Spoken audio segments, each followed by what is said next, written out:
All right, welcome. Thank you. My name is Brian Harry, and I'm responsible for Team Foundation Server and Visual Studio Team Services. I'm here today to talk to you about DevOps, and particularly in the context of Azure and Team Foundation Server and Team Services. So, what is DevOps? DevOps is the union of people, processes, and tools to enable continuous delivery of value to our end users. Fundamentally, it's about increasing the velocity, increasing my ability to deliver value to my customers more quickly. And we do that by removing friction, by sort of iterating more quickly, and optimizing our customer feedback loops. Adopting solid DevOps practices means sort of addressing every part of what you do. Everything from planning, coding, building, testing, deploying, and how you collect feedback from customers. All of those processes need to be looked at, thought about, and optimized for smooth, clean delivery, tight cycles, and good feedback. Now, Azure, Visual Studio Team Services, and TFS all provide solutions in every aspect of these. But they're also open platforms that allow you to plug in a broad set of tools, open source, third party, into that process so that you can use the tools that are most comfortable for you together and create your integrated DevOps process. So, one of the foundational parts that really helps adopting a good DevOps process is cloud. Cloud is transformational in your ability to iterate rapidly. It takes all the friction out of managing and deploying, gives you instant access to resources across the globe, rapid provisioning, rapid scaling. It's pretty transformational. And probably the marquee practice when you say DevOps, the first thing everybody thinks about is automating deployment. So I want to talk for a minute about deploying to the cloud. We strive or are working to make Azure the best DevOps experience of any cloud anywhere. And there are a lot of ways to deploy to Azure, tons of ways, virtually any tool, any process. You can deploy from the IDE of your choice by just clicking menus and deploying, and you have no process in place. You can use the command line and ARM templates to automate your deployments. You can use build systems like Jenkins. You can use Team Foundation Server, Visual Studio Team Services. There are tons and tons of tools that enable you to do deployments, automated or not, to Azure. But it's a lot to make sense of. Getting a fully integrated DevOps process that takes code all the way from the developer into your production environment in the cloud is a lot of plumbing that happens. And it can be daunting for people. So we've announced today something and released today something we call Azure DevOps Projects, which is a getting started experience that enables you to super easily create a full end-to-end automated DevOps pipeline that seamlessly takes code from developer check-in into a production environment. And I'd like to invite Abel up. Abel's going to come and do a demo to show you how that works. Thanks, Abel. Thank you. Thank you, Brian. Visual Studio Team Services is the ultimate DevOps solution into Azure.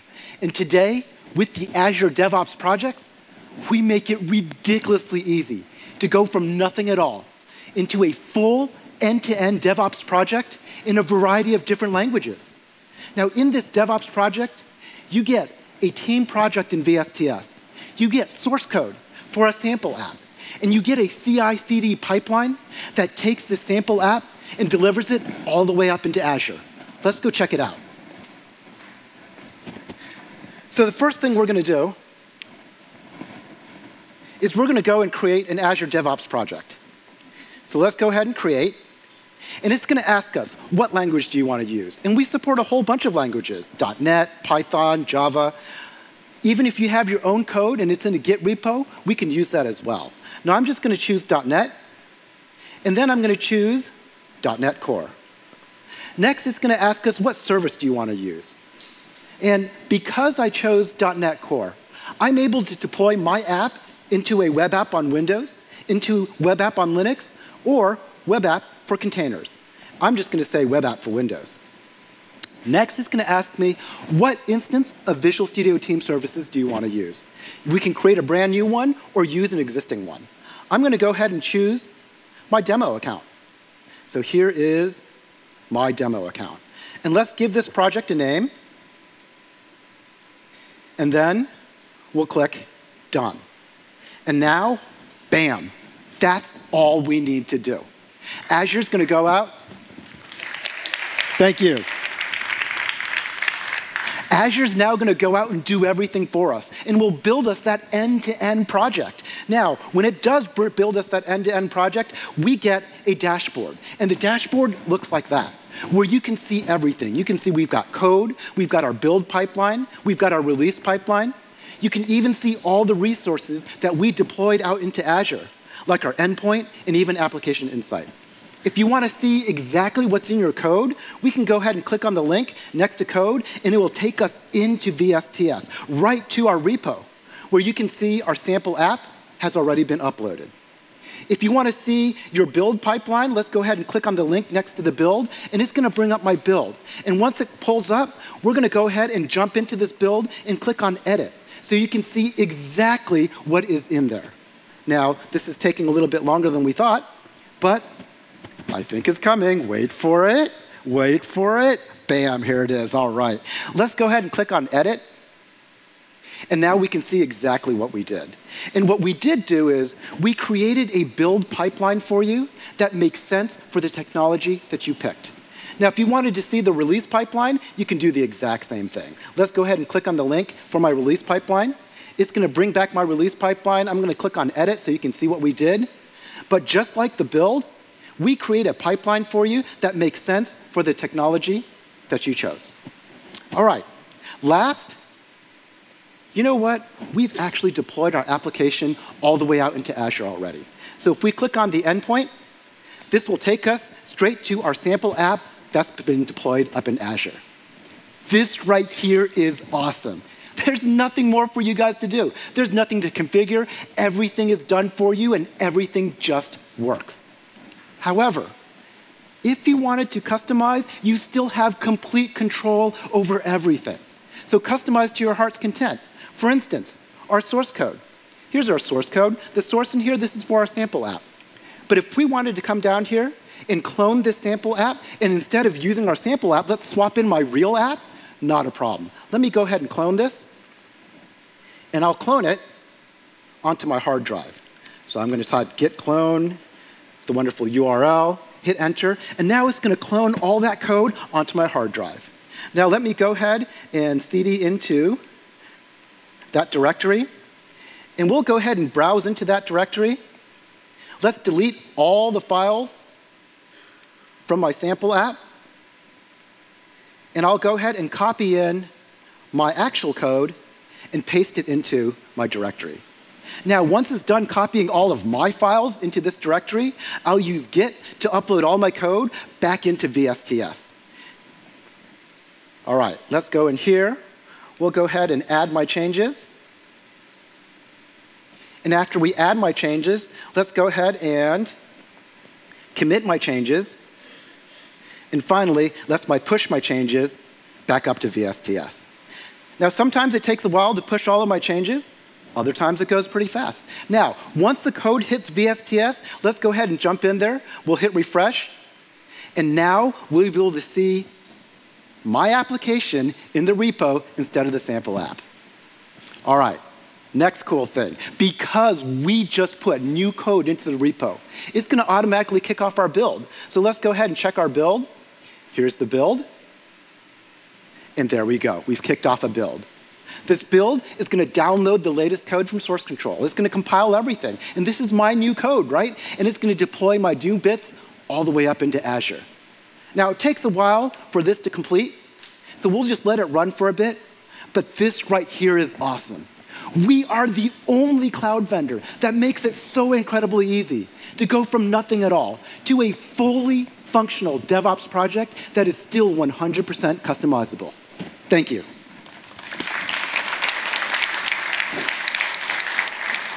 Thank you, Abel. All right. So what Abel just showed you is a super easy experience for getting started. It gives you the full scaffolding for your DevOps project, everything from end to end. It has broad support for Azure services and frameworks, and it's enterprise class because it grows with you. So what he showed you was, as I say, a getting started experience. It gets you the base infrastructure. But you'd look at that and say, no app is that simple. Like my app's super mission critical. I'm not going to deploy straight to production with sort of no safety valves at all. I don't want to check in code and have it automatically go, into my production environment. And my app's way bigger than that and got lots, it's 10 microservices. That gets you started. But the cool thing is all that did was scaffold all of the infrastructure across the CI, the Git repo, the CI pipeline, the deployment pipeline, application insights, that each of those things you can then go and configure and build out as your application gets more sophisticated. So I want to talk about a few of the key ways in which applications get more sophisticated. So first, that was a super simple service built on Windows with ASP.NET Core website. We have in VSTS hosted agents for both build and deploy that can build and deploy any Windows application. You just check into your code to the Git repo. He didn't have any magic build agent sitting over here. All that stuff built in the cloud, deployed in the cloud. You didn't have to do anything. Super cool. For a while now, we've also had the same for Linux. So we've got hosted Linux agents with all of the frameworks you'd expect installed in it that allow you to build Linux applications. Today, we're announcing that we now also have Mac support.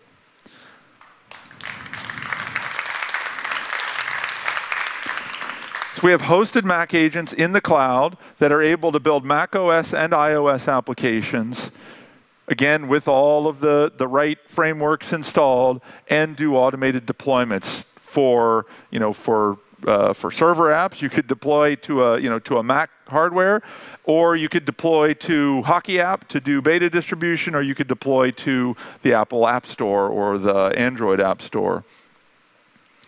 All right, second way that I want to talk about is as your DevOps pipeline gets more involved, your application gets bigger, your team gets bigger, you'll find that using the UI that Abel was just showing you to sort of poke around the build pipeline and modify it doesn't scale for you.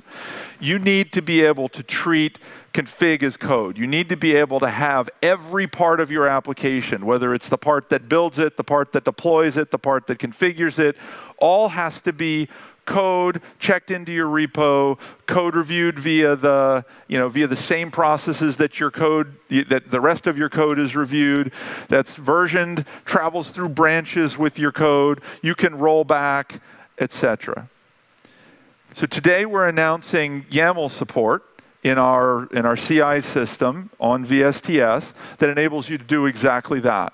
You can specify your build pipeline as a YAML file, and then we will execute that.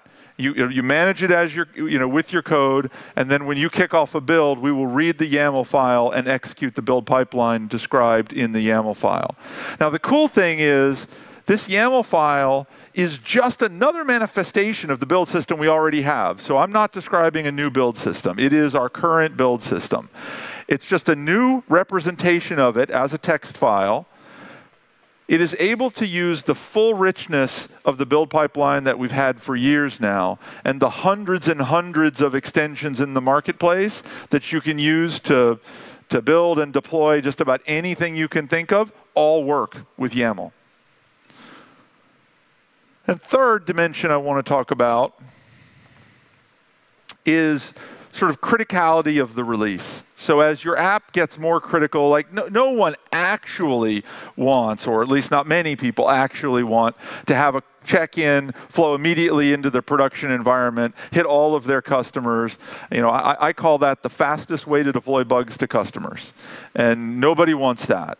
So any real application, you've got to have some set of validation that goes through. Obviously, your build does some unit testing. You're probably going to deploy it into a test environment and do some load testing.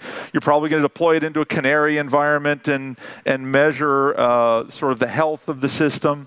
If I think about how we do VSTS, VSTS has around 15 to 20 scale units.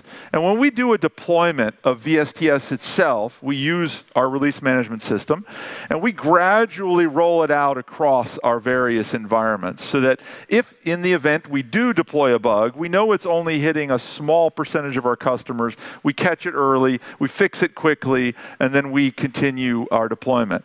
And in fact, the reason it takes us 2 weeks, roughly, to roll out a release of VSTS is that we wait 24 hours. We roll out to one set of scale units, we wait 24 hours, we watch Twitter, we watch our customer support, we watch our monitoring metrics, we use the product, then we're like, okay, everything's good, it rolls out 24 hours to the next set of scale units, and we wait another 24 hours between every ring. That is a responsible rollout process for a continuous delivery DevOps process. So today we're introducing a new feature we call Release Gates that helps you automate and manage that process.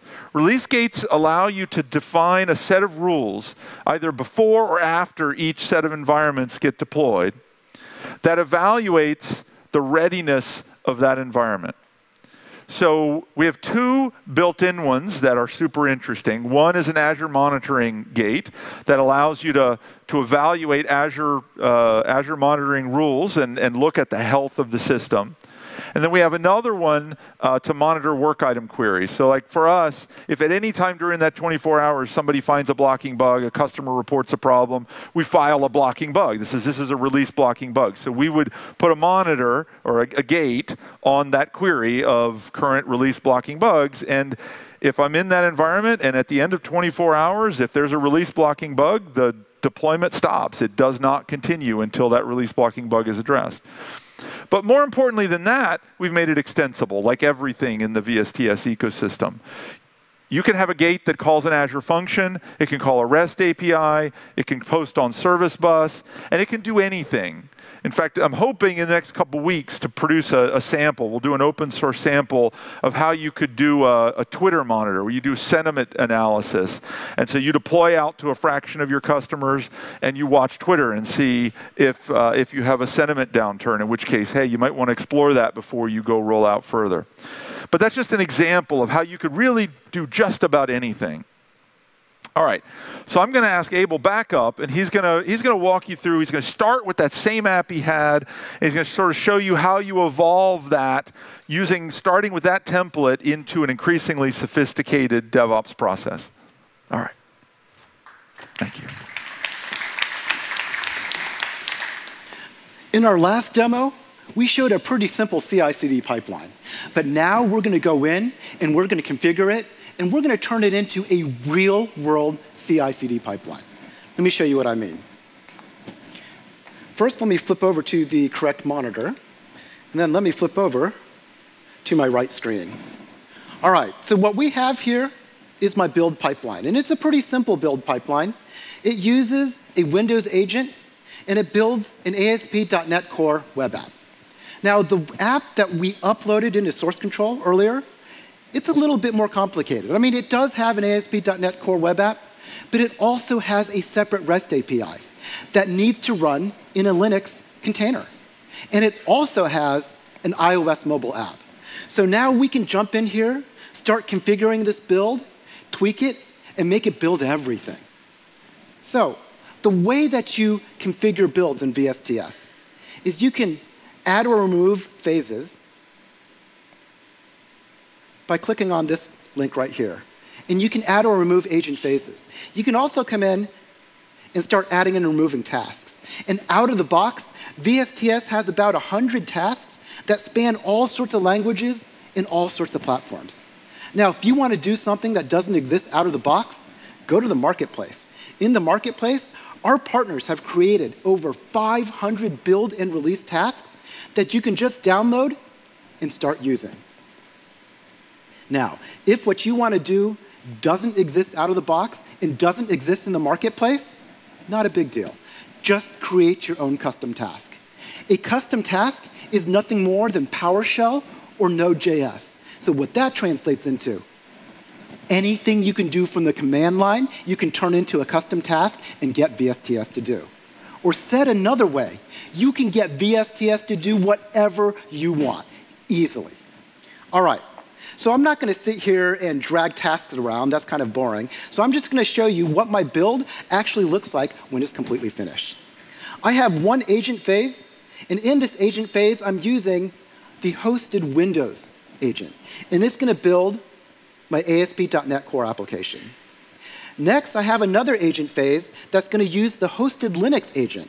And this one is going to build my REST API, and when it's done building it, it's going to create a Docker image, and then it's going to push that image into Azure Container Registry. And finally, I have one last agent phase that uses our brand new hosted Mac agents, and I'm going to use this to build my iOS application. This freaking rocks. We are the only vendor that gives you build agents on all three platforms: Windows, Linux, and now Macs. Now we can do the same type of stuff for our release. Currently, this is what the release looks like. It's not very exciting. It's pretty boring. It's taking the binaries from our web build and deploying it out in Azure. Now, if you think about the app that I have, I want something a little more complicated. Maybe I want a dev environment, and then I'm going to want a canary environment that pushes out into production. And I also want a parallel deployment for my release pipelines. And along those lines, I need another parallel deployment for my mobile app. So we can configure this, drag and drop tasks around, make everything look pretty, and we end up with a release that looks like this, where we have 3 parallel releases. First is for my web app, the second one is for my API, and the third one is for my mobile app. Now for the web API, for the web app, the way that I'm deploying it, first I'm using an ARM template, and then I'm deploying to Azure using the Application Resource Manager. Next, if I go ahead and look at how I'm deploying my API, first I use an ARM template, then I deploy my container into a Kubernetes cluster. And finally, for my mobile app, I'm going to use Hockey app to deploy to my testers, and then this will flow all the way out into the App Store.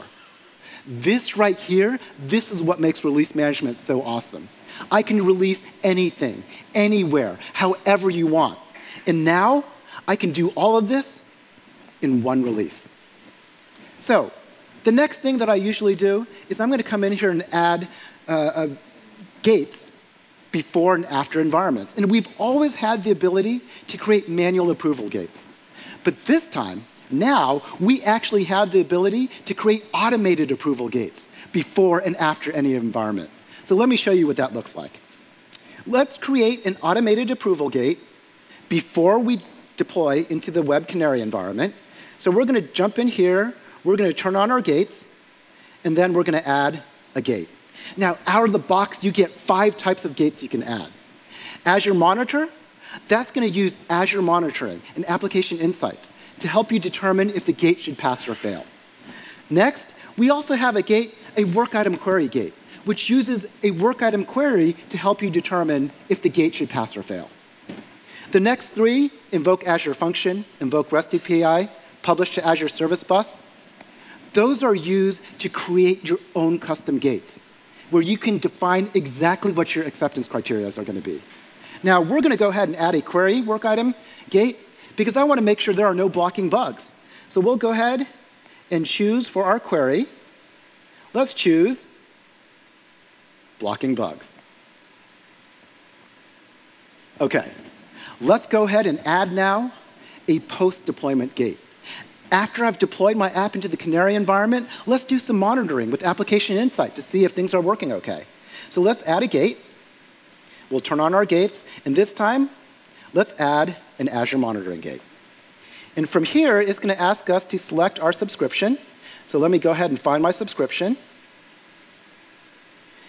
We'll look for the resource group, which is, let's see if we can load them up.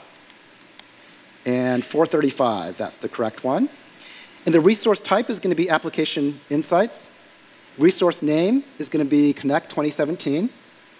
And now let's go ahead and choose an alert rule. So now we have created approval gates, automated approval gates, before and after our Canary environment.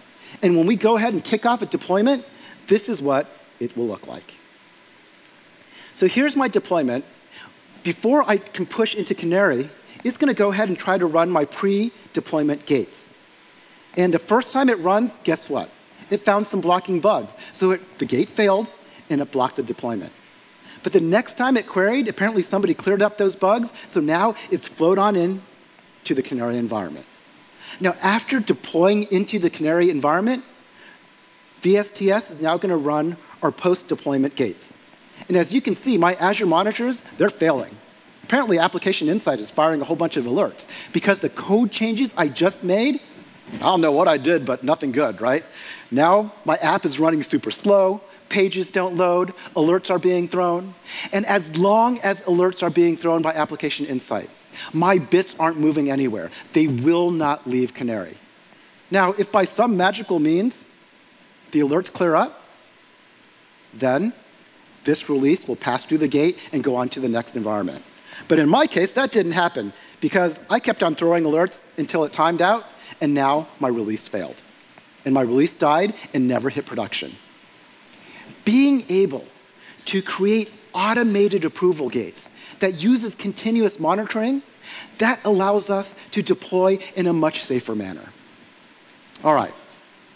So y'all might have noticed my build and my release pipelines, they've gotten a little bit more complex than before, right? A little bit more complex.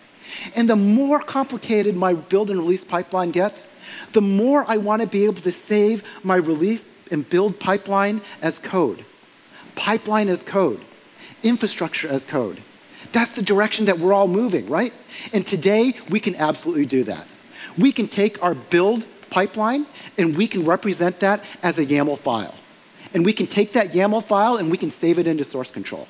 And if we can do that, now we can save our build definition right alongside our source code, right alongside our infrastructure as code, right alongside our database schema. So now we can version everything together. And if we can do that, things become extremely flexible. Let me show you what I mean. So here is VS Code, and it's pointing to my repository. And in my repository, I actually have a file called appbuild.yaml, and this YAML file represents my build. And it's saved in source control right alongside my source. So if I want to create a YAML build inside of Visual Studio Team Services, that's pretty simple. Let's go ahead and create a new build. It's going to ask me, what template do you want to use? And I'm going to use the YAML template. It's going to ask me what agent queue do I want to use, so I'll choose an agent queue. And then it's going to ask me for the path to my YAML file. And it's just in my source control, so I can find it, click OK, bam, that's all I need to do. Now, if I wanted to, I can go in and create a trigger and turn this into a continuous integration build. So now, anytime somebody checks in code and it hits the master branch, it's going to kick off this build. And the first thing it's going to do is it's going to download my source code, including this YAML file.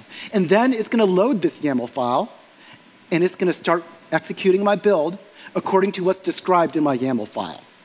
So all you DevOpsy people out in the crowd, we should start doing happy dances, right? This is what we've been waiting for.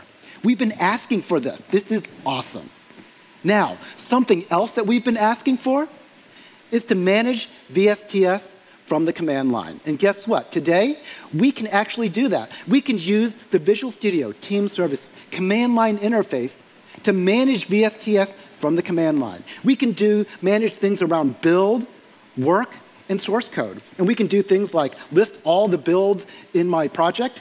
And I can even, when this returns, I can even come back and queue up a build. Super flexible, super useful, especially if I'm doing a lot of automation and writing scripts. So I just showed you guys a lot of cool stuff. A lot of cool stuff. We now have the ability to do amazing things. Things that we couldn't do before. Things like automated approval gates that uses continuous monitoring. We now have the ability to define our builds as YAML files. We now have the ability to manage VSTS from the command line. These are all DevOps-y pieces that we couldn't do before, but wanted to. And now, today, we absolutely can. Thank you. Thanks again, Abel. All right. So Abel just showed you how you could take that simple sample that we started with the Azure DevOps project and sort of over time, piece by piece, gradually evolve it into a very mature and sophisticated DevOps process. All right, so we've talked a lot about sort of the release management and continuous integration aspects. I want to talk a bit about code. So VSTS and Azure will work with code anywhere. Like all of that cool deployment automation stuff that we showed you works no matter where your code is. Your code can be in GitHub, your code could be in Bitbucket, your code could be in Subversion, your code could be in VSTS, in Team Foundation Version Control, in Git. We work with your code wherever it is. Of course, we have code capabilities inside VSTS, and I want to talk a little bit about some of the work that we've been doing there. We continue to evolve and improve our sort of social capabilities around code, and I'm going to invite Abel to come up and give you a demo of some of our recent work around Git. All right. All right, VSTS is the best place to store your enterprise Git. Now, some of you might be saying, Git's just Git. What's the difference, right? Now, I'll tell you why I love using VSTS and Git. It's the beautiful pull request process that we have. Now, this pull request process, let me jump to the right machine.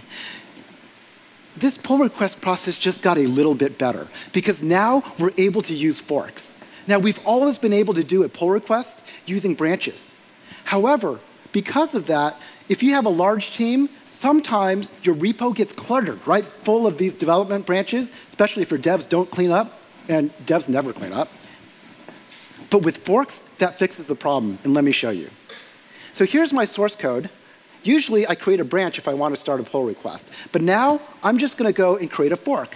And I'll click on the fork button. And now VSTS is going to go and fork this repo into a private repo. Now, once it does that, let's go ahead and clone this repository. And we're going to pull this down onto my hard drive. Now, after we clone this, we'll go ahead, check out a branch. So let me go ahead and cd into my clone. And let's go ahead and create a branch. And we're going to call this branch my demo change branch. And we'll check out that branch. And now, let's go ahead and make some changes. Let's just make a quick change to this code right here. We'll go ahead and add a comment. That's good enough. We'll save this. All right, so now let's go ahead and add our changes. We'll commit our changes locally, and let's push our changes back up to VSTS. Now, VSTS is smart enough. So once we push our changes, it knows, and it'll ask us, hey, do you want to take that branch and turn that into a pull request? Which, of course, I do, right? So I'm just going to come back in here and take the link and say, yes, let's create a pull request. Now, when I go and create that pull request, the first thing it's going to ask me is, where do you want to create your pull request into? Into your original repository or into your own private? Well, let's go into the original repo. We can give it a title, give it a description. We can add users to be reviewers. Or we can even set up VSTS in such a way that it will automatically add users based on where the code is coming from. We can also add links to work items if we wanted to. And of course, you can see every file that has been touched and what has changed. Now let's go ahead and create the pull request. The first thing we're going to see is a timeline. And it's going to be a timeline of everything that's happened to the pull request. Next, we can come in. Ooh, it hasn't even completed yet. So let's give it a little bit of time. There we go. So here's our timeline. Next, we can come in and see all the files that have been touched. We can start leaving comments. Oops, I can't type. Your changes are amazing, because all my pull requests go like this. We'll do a commit. We can like the comment if we want. We can reply. We can even resolve this whole thread if we wanted to. Let's go ahead and resolve it. And once we resolve it, let's go back to the timeline where you can see everything that's been happening to this pull request in reverse chronological order. This is awesome. So, what happens if my pull request, if my code changes, were not brilliant and amazing? Well, not a big deal. Just go ahead, make my changes, do whatever you need to, upload it to this particular branch, and continue on with your pull request. And at some point in time, we're either going to approve this or reject it. So I'm going to approve it, and let's go ahead and complete our pull request. Now, when you approve your pull request, VSTS can do some things that make our lives much easier. We can come in here and complete all the work items that were linked. We can delete these branches, right, these developer branches. We can go back in there, clean up your repo, and delete this branch for you. And finally, this is my favorite one. We can come in here and take all the chatter that's been going on in this particular branch and squash all those changes down so it's one change. So when we merge into the master, it turns into one clean commit. Really awesome stuff. But you know what? VSTS can make it even better. We have the ability to create pre-merge policies. And let me show you what I mean. From the settings, let's go to version control. From version control, let's find our repo, which is the Connect 2017. We'll click on master. We'll click on branch policy. And now here's where we can set up our pre-merge policies. We can require a minimum number of reviewers. We can check for linked work items. We can make sure all comments have been resolved. We can enforce different merge strategies. Another one of my favorites, we can have build validation. So if we choose a build, anytime somebody initiates a pull request, it will kick off this build against that branch. So now we'll catch compilation errors and unit test errors even sooner, before the code hits the master branch. Great stuff here. Two last things it can do. We can automatically include code reviewers, which I said earlier, and we can require approval from external services. So what I've just shown you, these are the reasons why I love using Git in VSTS. Thank you. All right, thanks a ton, Abel. Okay.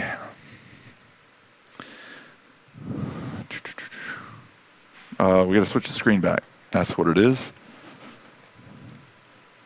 All right, so Abel showed you some of the cool work we're doing to continue to improve our pull request and sort of the beginnings of our social coding experience. We've got a great, rich, enterprise class hosted Git experience. It's free to try to get started. I encourage you to do that. It's got a great pull request experience that fits very seamlessly into sort of the whole DevOps pipeline that we've been talking about. And it scales to the largest code bases. It scales from very small to very large code bases. So speaking of scaling to very large code bases, I want to talk a bit about GVFS. So GVFS stands for Git Virtual File System. And we first talked about it, I don't know, it had to be a year or so ago. It sort of came from our decision a couple of years ago to move all of Microsoft onto Git as the version control system that all of our product teams used. And very clearly, it was clear that was the strategic decision we wanted to make, but that Git as it stood then would never work. It just never was going to scale to the size of code bases that we have with Windows and Office and SQL Server, these very massive code bases. So we set out to figure out how to make GVFS, how to make Git scale, and came up with Git Virtual File System. And we've now rolled out Git Virtual File System to the entire Windows team. And that's a 300 gigabyte repo with over 5.5 million files in it. And they're very happy with it. The performance of it is very good. So we rolled out first GVFS to Visual Studio Team Services in Visual Studio. And in the ensuing time, we've had a bunch of interest from the industry. People adding support for GVFS with SourceTree and TowerGit and Gmaster. It's been great to see people really latching on. But there's one in particular I want to talk about today. We've been talking with GitHub for a while. GitHub, as you might imagine, is pretty invested in the Git world. And they're very interested in partnering with us to drive the Git community forward and to drive and to sort of push to have GVFS become the de facto standard for scaling Git to arbitrarily large code bases. I'd like to, sorry, I'm going to go and skip that. I'd like to invite Sam Lambert up, and he's going to talk a bit about the work they're doing at GitHub. All right, there you go. Hi, everyone. As you've just heard about an exciting partnership between both of us, you'd be wrong to think that this is the first time Microsoft and GitHub have partnered together. There's actually a history that goes back to 2010, with both companies working together when Microsoft came to the GitHub offices to talk about their first commit to libgit 2, which is a way of interacting programmatically with Git that's been embedded on hundreds of software projects to bloom and grow the ecosystem that we have. We took that partnership forward to the GitHub Visual Studio extension, which has been very successful, bringing the GitHub workflows into the IDE that you all spend your time using and building within. And we've seen 31 million installations of the extension to Visual Studio. And this is some really awesome statistics coming up right now. Microsoft has been using GitHub to interact with you, the community, to become one of the most prolific open source contributors out of all the companies that we see using GitHub. 1,000 distinct Microsoft employees, over 832 different repositories, and I think that's something that's really worth celebrating there.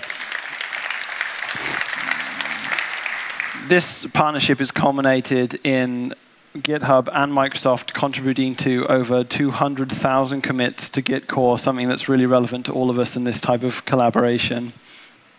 And now we get to look at the future we have with our partnership, and it's the next step is the GVFS collaboration. Our engineers have been working together to start to bring GVFS to our 25 million GitHub.com users, bringing GVFS to the open source world. We are sharing a roadmap that highlights bringing GVFS to .com, as well as working together on a Mac and a client and a Linux client to make GVFS available to all our users. This is an exciting partnership, something that we're really grateful for, and we are really happy that together GitHub and Microsoft can bring our expertise to the open source community. So thank you. Cheers. Yeah. Thank you, Sam. I appreciate it. I'm super excited about the partnership. I just can't imagine a better partner to drive this forward. GitHub brings a ton of experience and a ton of credibility with driving Git at scale across a very broad community. All right, so I want to sort of go back to some of the improvements we've been making, and there's sort of one last one I want to talk about. We recently released a wiki, and I think we just GA'd it just this week, that provides wiki capabilities inside Visual Studio Team Services. That's just a really stunningly easy and nice way to create documentation about your project, about your application. It uses basic Markdown, simple Markdown capabilities, backed in a Git repo, just stored in a Git repo, just files in a Git repo, and you can get very rich experiences with fonts and pictures and tables and all kinds of stuff. We've had now quite a few customers adopting it in the preview form, and the feedback has been fantastic, and I'm really excited about it. All right, so our sort of normal pattern is we develop a bunch of stuff in the cloud, and then periodically, and we deploy regularly and deploy our sprints every 3 weeks, and then periodically we deploy that stuff into our on-premises product and ship it as an on-premises update. And so I want to announce that today we released Team Foundation Server 2018, which is the latest major release of Team Foundation Server. Super excited that we're able to bring all of these capabilities to customers who still want to keep their DevOps services in their private network. Team Foundation Server 2018 has a bunch of good stuff in it, a bunch of cool stuff. These are all things that are just new since 2017 Update 2, which shipped in July. So it's only been 4 months. But in that 4 months, we've delivered a bunch of cool stuff in TFS 2018, including mobile-friendly work items that provide a great experience for managing your work on the go. The wiki that I just talked about for VSTS is also shipping in TFS 2018. Tons of improvements in the release management and deployment areas around deployment groups for deploying large-scale applications across VMs, and the new graphical release editor experience that Abel was showing you that allows you to visualize the flow of your application across environments. Tons of Git pull request improvements and forking that Abel also showed is in TFS 2018. We added support for GVFS, so all of that Git at scale that has been in VSTS for the last year is now available in our on-premises server as well, and much more. It's a very cool release. All right, and then, of course, for the TFS customers who are ready to move to VSTS, who want to go to the cloud, who are excited about not ever having to upgrade their TFS server again and not have to manage it and back it up and all of the things one has to do when running a mission-critical server, and they just want to move to SaaS and they want to use VSTS, we've made that incredibly easy. Over the last year, we've been working on a high-fidelity migration tool that literally is able to just take your TFS server, upload it into the cloud, import it into a VSTS account, and boom, it's online. All your assets are there. Everything that works, all your users are there. They just go to a different URL, and suddenly everything keeps working the way it did, except now we're managing it for you, and we're updating it every few weeks. That is now gone generally available today, and what that means is no longer do we have to hold your hand. And over the last year, we've sort of onboarded hundreds of customers, hand-holding them through that process. We've smoothed that process. It's now self-serve. You can just go to aka.ms/TFS import and start the process to import your TFS server to VSTS. And so I want to thank you. That's all I have for today. And I want to wrap up by saying 3 things. First, go try the Azure DevOps projects. It is just a fantastically wonderful way to get started with DevOps, get everything in place, get to a known state in an application in the technology stack that you want your application to be in, and then gradually evolve from that. Second, if you're a TFS user, go get TFS 2018. It's the best TFS release we've ever shipped. It's got tons of good new stuff in it. Your users are going to be incredibly grateful for getting that. And then third, if you haven't tried it yet, try VSTS. VSTS is the latest and greatest that we have to offer. It's super easy to get started. It's free for small teams. And I encourage you to go give it a shot. All right, thank you very much.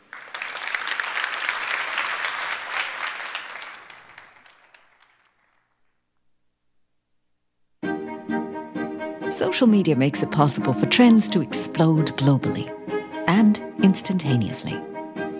At Damco, we are specialized in supply chain solutions that require specific, very dedicated customer focus. We help companies create efficiency and meet market demands so they can stay ahead. Now, trends can ignite, and we need to help companies to react fast. The customers do expect that we know exactly what is happening by when, and that we're very reactive if disruptions are happening. An excellent way to do this is by creating visibility. We need to think out of bounds what else is out there. This is where Microsoft Services comes into the equation and helping us to think about what is the next step. For example, Damco works with companies in the fashion industry. If a video of one of their products goes viral, they may get a sudden surge in demand. So we partner with Microsoft Services to transform the way that we monitor our customers' supply chain. And that is where Damco is using technology that helps us to see the trends happening before the orders are there. With the addition of IT, we have been able to innovate and streamline services. Now everyone along the supply chain is on the same page with Damco app and can see disruptions as they happen and react much more quickly. The Microsoft Cloud has transformed the way data moves from endpoints to cloud and directly to our app. What in the past has taken us 6 to 9 months, we can do now in 3 to 5 working days. What you need is a partner that helps you day in and day out on this journey when you run into concrete obstacles and concrete problems. And this knowledge transfer to help us to become a digital company, this is where Microsoft Services helps us a lot. Becoming a digital company is predominantly about the user experience of our clients. Decisions about disruptions can be made instantaneously, logistics can adapt, and demand can be met. This is the real differentiator. At Damco, our promise and philosophy is to stay ahead. With Microsoft help, we are doing just that.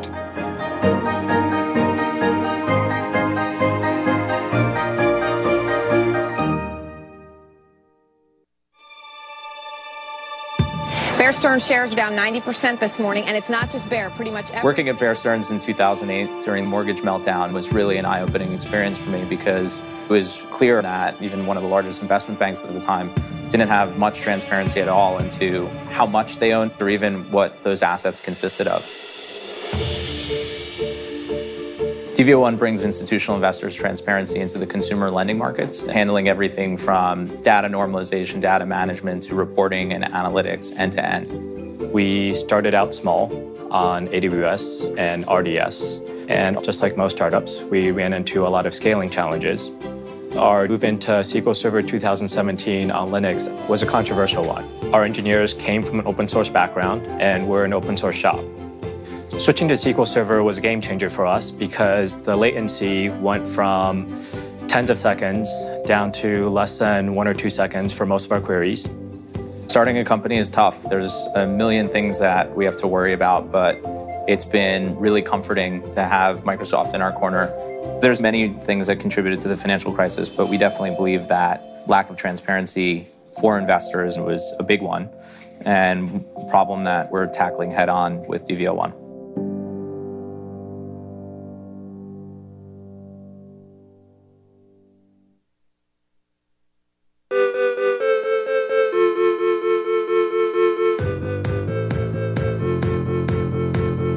E-commerce is probably the most exciting game in town these days. Jet.com is a mass market e-commerce site. We have over 31 million SKUs. You want to buy it, we carry it. Our approach is really around how we present savings to the consumer. Jet came out of the gate day one with really massive scale and massive growth. Data for Jet is scale. Microsoft Azure is really critical to our vision because it scales with us. One of the amazing things about the Azure platform is it allowed us to go from not having a single line of code to having a fully functional e-commerce site in about 12 months. We've made our biggest bet on Cosmos DB.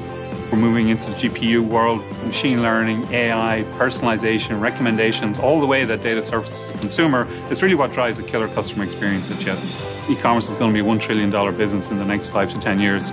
We bring our whole personalities into the experience. It's fun, it's witty, and it's very human. You name it, we're doing it here at Jet.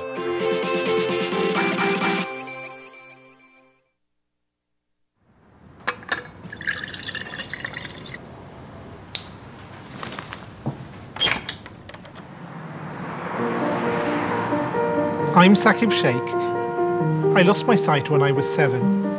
And shortly after that, I went to a school for the blind. And that's where I was introduced to talking computers. And that really opened up a whole new world of opportunities. I joined Microsoft 10 years ago as a software engineer. I love making things which improve people's lives. And one of the things I've always dreamt of since I was at university was this idea of something that could tell you at any moment what's going on around you. I think it's a man jumping in the air doing a trick on a skateboard. I teamed up with like-minded engineers to make an app which lets you know who and what is around you. It's based on top of the Microsoft Intelligence APIs, which makes it so much easier to make this kind of thing. The app runs on smartphones, but also on the Pivot Head smart glasses. When you're talking to a bigger group, sometimes you can talk and there's no response, and you think, is everyone listening really well, or are they half asleep? And you never know. I see two faces, 40-year-old man with a beard looking surprised, 20-year-old woman looking happy. The app can describe the general age and gender of the people around me and what their emotions are, which is incredible. One of the things that's most useful about the app is the ability to read out text. Hello, good afternoon. Here's your menu. Great, thank you. I can use the app on my phone to take a picture of the menu, and it's going to guide me on how to take that correct photo. Move camera to the bottom right and away from the document. And then it'll recognize the text. Read me the headings. I see appetizers, salads, paninis, pizzas, pastas. Years ago, this was science fiction. I never thought it would be something that you could actually do. But artificial intelligence is improving at an ever faster rate. And I'm really excited to see where we can take this. As engineers, we're always standing on the shoulders of giants, building on top of what went before. And in this case, we've taken years of research from Microsoft Research to pull this off. I think it's a young girl throwing an orange frisbee in the park. For me, it's about taking that far-off dream and building it one step at a time. I think this is just the beginning.